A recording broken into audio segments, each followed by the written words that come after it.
In Nigeria's ministries, most workers are career civil servants who are expected to rise through the ranks based on seniority and credentials.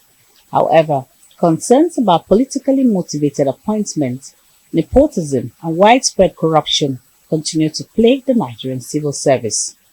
Despite various attempts by successive administrations to implement reforms, significant change remains elusive.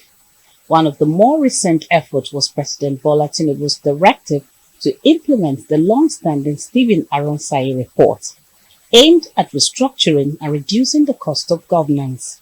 However, critics argue that instead of downsizing, government has continued to expand the bureaucracy by creating new agencies and hiring individuals closely connected to public officials. The Treasury Single Account, introduced under former President Muhammadu Buhari to centralize government revenues, also failed to significantly curb corruption within the civil service, according to some analysts. Dr. Goke Adegoriye criticized the practice of sidelining qualified professionals in favor of political allies, warning that such favoritism undermines institutional effectiveness.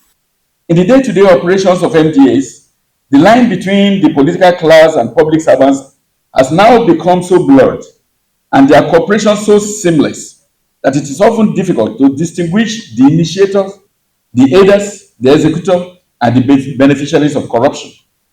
Ask any integrity-driven accounting officer of an MDA, be it a permanent secretary or chief executive officer of an agency, who is approaching retirement, what they look forward to the most.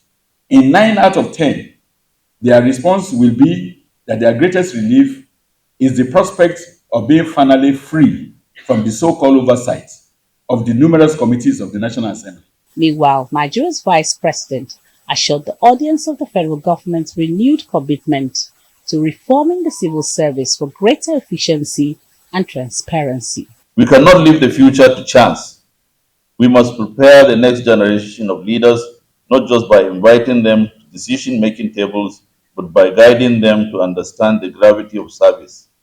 Leadership is not performance. It is sacrifice, and sacrifice cannot be taught in theory.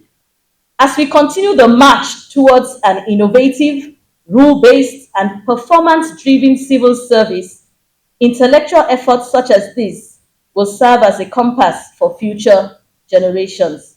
Experts at the event insist that recruitment, promotions, and appointments within the public sector must be strictly merit-based to enhance performance and service delivery.